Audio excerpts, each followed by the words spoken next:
Hello, I'm Francesca. I'm one of the nurses in the study. I know quite a lot of you. One of my colleagues kindly pointed out that I've got a really tough act to follow. That puppy was very cute, so please bear with me. So first of all, we're going to start with a recap. So some of you were here last year. This project started with a different team in 2014 who collaborated with Parkinson's UK, and they produced the top 10 priorities for Parkinson's. And these came out of a focus group. So there was 1,000 people who generated questions, 437 people who then ranked those questions in order of priority, and then a focus group of 27 people who then decided on what the final top 10 should be. So that top 10 had actually changed from the main ranking round where 437 people gave their input, and things snuck in from like question 21, that was 21st, when it was done by everyone, this 10th, 11th, 12th, 16th. So what happened to the 4 questions that had originally ranked in the top 10? So the joint first question, that was eradicated by the focus group, and some of the other ones about medications, dopamine levels, and different stages of Parkinson's. So the focus group actually changed the priorities, and we then, Michelle introduced this to the cohort to see what you guys thought. And there were differences again. So we decided, let's collaborate with our colleagues in Tübingen, Germany, and Luxembourg. To do this survey on a much bigger scale, and also to consider whether these different consensus methods, so the way that we reach agreement, whether that's a simple voting, survey, focus groups, or Delphi panels, whether they dramatically affect the results. So we had some theories at the start that the majority of people would be newly diagnosed Parkinson's, that most people would be independent, that most would be white ethnicity, there might be differences based on people's education and financial status, that the majority of our responders would participate in research, that healthcare professionals would prioritise differently to people with Parkinson's, and that there might be differences due to location, and that the different methods would affect the results. Now, the reason these are important is because this affects how what we call generalisable the results are to the whole public. So if the majority of people who respond are research active, rich, high educated white people, then how applicable are these results to the whole world? So that's why we collected that information. And also it would then allow us to see whether there were differences based on these demographics. So I'll show you the results from that. So we had 879 usable responses. So thank you to everyone who participated. And what I mean by usable is we had to exclude some because, for example, there was no consent on a few of them for pooling with our international colleagues, and because of the new GDPR guidelines, that put us at an awkward position. 191 people gave up halfway through, or less than halfway through, and 7 people didn't give what type of person they were, so we couldn't then compare how, for example, whether they're a healthcare professional or a person with Parkinson's. But that left us still with 879 survey responses, which was great. We also had the option to add a question that you felt was not represented by the list of priority questions that we sent out. We had 243 new questions generated, and I'll go into that a bit later on. And then we had 2 focus groups, one with healthcare professionals and one without, and then a Delphi panel. And I'll go into those when we come to the results pages. So first of all, we're going to look at the overall survey results. Very confusing graphs, I'm going to tell you about those. So this is the results from all 879 included responses. And fortunately for me, exactly 10 had a median of 8, and all the others had a median of 7. So when it came to ranking, I couldn't use the medians and interquartile ranges, which was great, because this was my dissertation. So I had to find a new way. So what I then did is I calculated the amount of people that had voted it as a high priority. So what we had done is we'd asked everyone to rate each question on a scale of 1 to 9, 1 being not very important, 9 being the most important.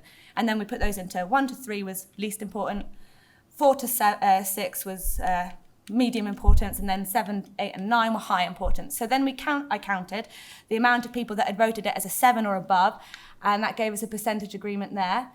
And then I ranked them in order of who thought they were high importance, as well as the median, then the median, and interquartile ranges. You can also see that every single question had a range of 1 to 9. So, some people were not very impressed with them. Some people thought they were very important. But my theory for that is because of the complex differences in how people experience Parkinson's. So I thought the percentage agreement was probably the best way to do this. So what were those 10 questions? So we've got the top 5. 2 of them had a joint everything. So the joint percentage agreement, the same amount of 695 people, I think it was, thought it was out of 879, thought it was high importance. And question 19, I put that at the top because in all of the other analyses, that came up quite high, you'll see yourselves. So although they're joint first, question 19 came out on top the most in other analyses. So what is the best type and dose of exercise physiotherapy for improving muscle strength, flexibility, fitness, balance, and function in people with Parkinson's? And potentially that's because there's been a lot of focus recently about physiotherapy, including we've got the fitness one out there on the stand that you might have just seen. We've got PD Warrior, PD4, lots of things happening. And then what drug treatments are best for the different stages of Parkinson's? So that might be because our cohort's starting to age and progress, and they might be losing the effectiveness of their drugs. All of these are going to be published, so I won't read them all out one by one, but you're welcome to email me to get them yourselves as well. And so we've got things like memory loss, tremor, rigidity, types of Parkinson's, and dementia as well came up quite high. So first of all, we wanted to compare the geographical location. UK wins, 400 people. This is just the people with Parkinson's group, by the way, sorry. So we ignored all the other responses. So with people with Parkinson's, 400 from the UK. Actually, it didn't seem to make a huge difference. So 70% of the questions were exactly the same. The ranking was slightly differently, but you can see Tübingen, number 19, Oxford, number 19. That's the question about physiotherapy. And question 19 was in there in Luxembourg. Luxembourg and Tübingen shared 80% of the priorities. Potentially that's because they're next door neighbours. And so they're looking at the questions that were unique to the 3 institutes. We'll just focus on Oxford because that's where we are. We had interest in identifying different types of Parkinson's. Now our cohort's been quite active in this with Michael. That's been one of your key areas. So maybe our cohort's a bit more aware about these different types of Parkinson's because it's been in our newsletters. Maybe the other 2 cohorts of patients weren't as aware that there could be different types. We also have quite a lot of focus on sleep in our cohort, and that was evident because our people selected improving sleep. And then also we had monitoring Parkinson's response to treatments. So the question that was missing, because these 2 shared 80%, we shared 70%, was they had stiffness and rigidity. I haven't got an explanation for that, I'm afraid. Next, I wanted to compare the healthcare professionals' responses with the people with Parkinson's. So the majority of responders were people with Parkinson's. Healthcare professionals made up 12%. So it's still, they're quite difficult to get responses from. They're very busy people. So I was pleased. Luxembourg had the most responses from healthcare professionals. We were second. So we got 80% shared again. Question 19 was the number 1 priority for people with Parkinson's, but you can see, sorry, I forgot to tell you, highlighted yellow means it's different to the other group.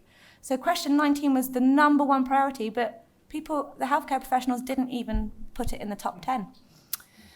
Why is that, I wonder? Maybe physiotherapy isn't as important to healthcare professionals, or maybe it's because they've got other things that they think are important. So also people with Parkinson's thought sleep was important, and that wasn't identified by the healthcare professionals.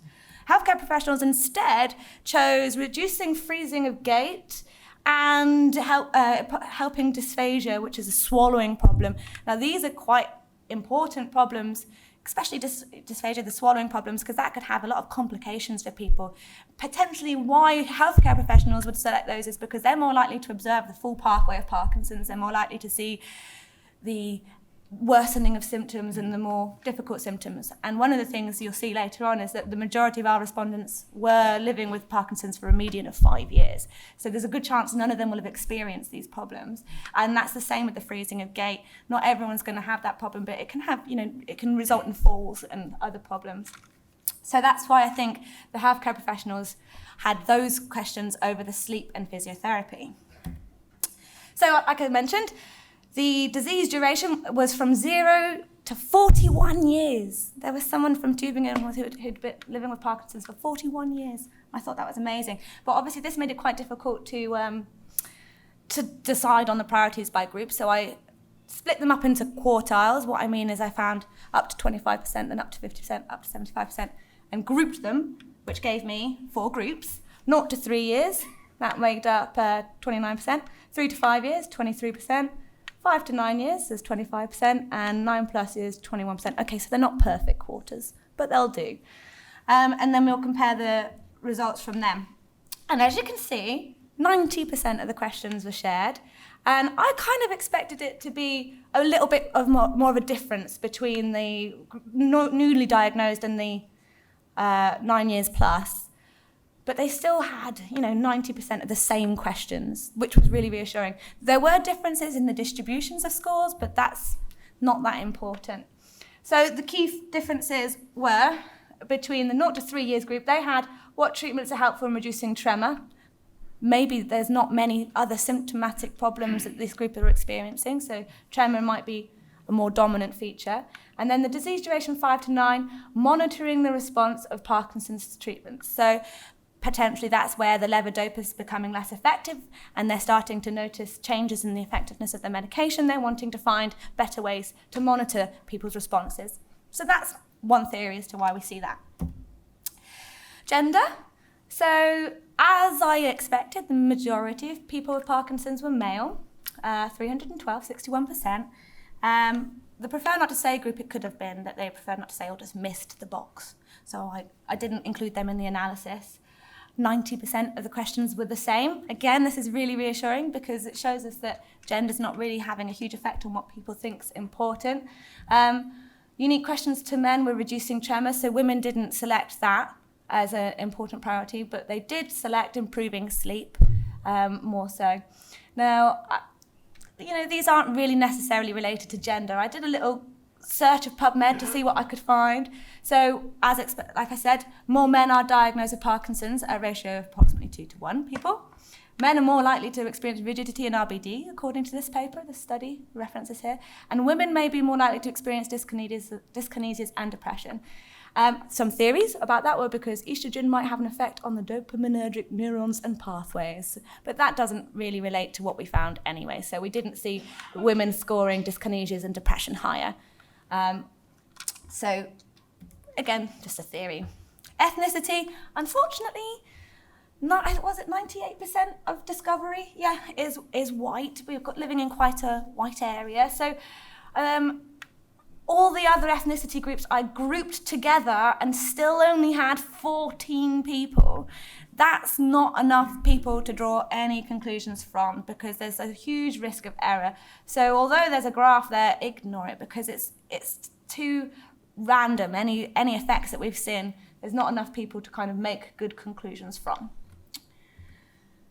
So I did a little bit of looking at what might be different in ethnicities. So some studies found it's more prevalent in white ethnic groups than in Asian and black ethnicities. That was in an American study, claimed nearly half the prevalence in African Americans. However, there is not any conclusive evidence to suggest that there is differences in different ethnicities.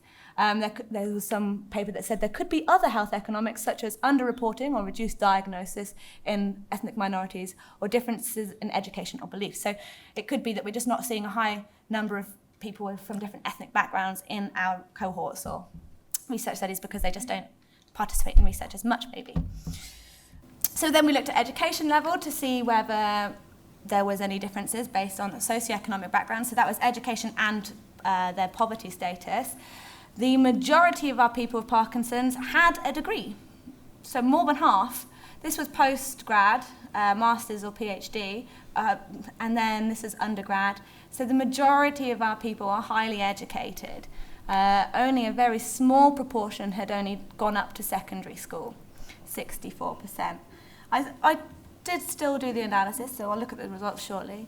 And then we've also got the poverty line. So the majority of people were living in a comfortable state. So each institute worked out what their poverty line was. I used data from the UK census, and they have the poverty line after your rents and is based on a median of the whole population. So we worked out what that was, and I asked you whether you lived above or below that line, or if you preferred not to say. So the majority of people were living in a comfortable way. So the above poverty line, they were more interested in different types of Parkinson's and improving sleep. And the below poverty line were more interested in the monitoring of responses and reducing the amount of doses that you might need a day. You could argue that the above poverty line ones, they were maybe more related to quality of life, but again, these are just spurious correlations, so I didn't really focus on them. The low education group had a lot of differences compared to the other groups. What approaches are helpful for reducing stress and anxiety? It was only the school-educated people with Parkinson's that prioritised that. Does that suggest that there's more anxiety in that group? We don't know. It's something we could explore. Perhaps we've got an assessment for that. They also wanted dyskinesias and monitoring treatments, but I don't really think they relate to your education status. Level 3 to 4, again, probably not related to your education status, reducing urinary problems. And level 5 to 6, reducing fatigue. Again, I don't think we can correlate that to education status. Again, mixed reviews in the research about socioeconomic statuses. So some research says that Parkinson's is more prevalent in higher education and financial, and others say that it's the other way around, so there is no really definitive answer. So this one here, higher socioeconomic status was associated with a higher prevalence of Parkinson's, potentially linked to the fact that lower socioeconomic groups may have a higher all-cause mortality at a lower age, so there might be a different, like a cardiovascular disease or something else that's causing those problems. But it's, again, a spurious correlation is what we call that. The majority of people here, they're living independently at home, and the people that are supported by carers and living in care homes only made up 5% of the people, 25 people. So it was very difficult to compare these groups. So here you can see independently, nursing home, residential home, and supported by carers. So although when they were grouped, there were some differences, they weren't huge. 80% were shared. So people living independently thought reducing the amount of doses of medication were more important. I thought that could be really linked to living independently. Whereas people who were supported by carers were more interested in the swallowing problems and monitoring dopamine levels. That could be related to the fact that they are more likely to experience these kind of problems. So that was interesting to me. So added questions. So we had all these added questions that we had to go through, 240 something of them. Some of them were really not relevant to us. One just said hair loss. I wasn't really sure what that was. Obviously, we're all interested in that question, but I can't answer that for you, so we put those to the side.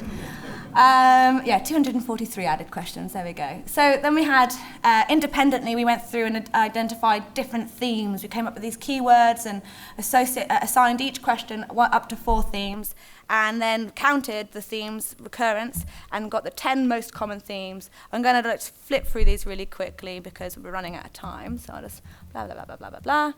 But you can see 10 questions on depression, apathy, Tom, you'll be pleased to hear that, gut health, supplements, genetics, polymedications, which means medications for your other problems, how are they affecting Parkinson's, a lot of recurrence there.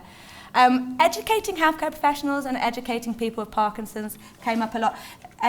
So these questions were then sent to the Delphi panel and focus groups as well as the original 27 for them to consider. So the Delphi panel was 50 people who had to repeat the survey again and again and again and again until 80% of them agreed that it was important. Unfortunately, that never happened. So there were lots of dropouts. More than half the people dropped out between rounds. In fact, during the first round, I think I only got 2/3 of the people replied. And only 2 questions had agreement above 80% that they were important. There were little changes in between the rounds, and due to the high dropouts and time limitations, the Delphi panel stopped before consensus was achieved. This showed you the changes between rounds, but it's a bit dull, so I won't linger. And as I said, we had 2 focus groups, one with healthcare professionals, one without. Without the healthcare professionals, they had 3 rounds of silent generation and voting, so they independently worked through the questions that were presented, and then they'd have a discussion after that, and then re-vote based on that discussion. The final discussion amended the top 10, replacing 4 of the questions, and then the members voted to decide on the top 10. So you've got the top 10, look, number 19 again. I should have pointed that out, it's at the top for most of those ones. So number 19, physiotherapy was the most important. There's a few of the newly added questions in there too. And then you've got with healthcare professionals, they only did 2 rounds of silent generation and voting. After their discussion, they kindly were talking to the people with Parkinson's in the room, trying to work out what they felt was more important, and then dismissed those things. After the discussion, they decided to narrow, instead of doing the original ranking scale, they felt it was better to do it in a different way. So it was very challenging to facilitate, but I did it. And we have a different set of results here. And as you can see, question 19 isn't in there once again. So healthcare professionals didn't select number 19 in both of theirs. Oh, so actually as well, the other thing is, between the focus groups, they only shared 30%. So that was very low, and that's the new highlighted cells are the ones that were in other rounds as well. So you can see that without healthcare professionals, it was more consistent with the survey. With healthcare professionals, it was slightly less. So I compared the methods. As I said, only the Delphi panel and focus groups rated the additional questions, and I'm going to just skip to this bit. So this is all really confusing. I appreciate that. It took me ages to get my head around it too. So the first one, when we're comparing 37 questions, obviously the survey generated those questions, so they're not included. So that already reduces how much agreement there is, but only the focus groups actually included any. So the survey and Delphi panel shared beyond what is expected of chance, 72.6% agreement between the two groups. And as you can see, the NGT with healthcare professionals, pretty poor agreement. Same with the Delphi panel and the NGT with healthcare professionals, really low, 4.1%, and the 2 NGTs. Although we have high P values, which means that these aren't significant results, but it gives you a kind of indication of the agreement. I then did it, eradicating the additional 10 questions to see how that affected the agreement. And again, still, the NGT with healthcare professionals was slightly less, but again, we've got high P values. But survey with Delphi panel, the agreement went down because there was not the additional 10 questions that they agreed on, the 27 to 37. It's a bit confusing. You can come ask me questions, I'm running out of time. So, conclusions. There's a general consensus that the majority of groups that physiotherapy is the most important priority. Limited responses in some groups means that we can't actually say without a shadow of a doubt that these are what the results are for everyone with Parkinson's, but they certainly are for our cohorts. Socioeconomic factors didn't greatly impact the prioritization, although there were some interesting question differences that I tried to highlight quickly. Healthcare professionals failed to identify the most important priority to people with Parkinson's. Take from that what you want. And the survey allowed for the greatest amount of responses because we had 879. It also allowed us to do it in a much larger scale of places.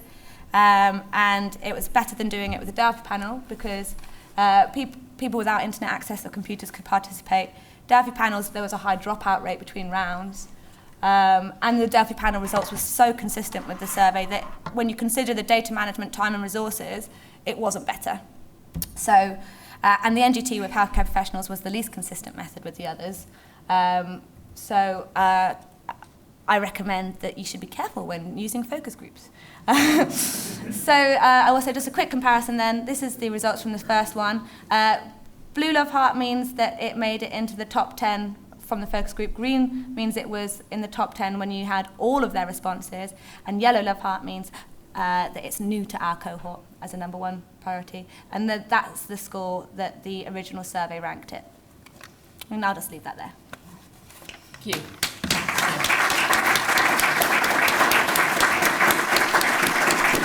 So I'd like to thank Francesca actually for putting together really what has been quite a complicated and large study. And I think we need a bit of time now to kind of absorb the implications of this. But I'm quite thankful that quite a few of the top 10 questions are things that I am going to try and address in my symptoms talk.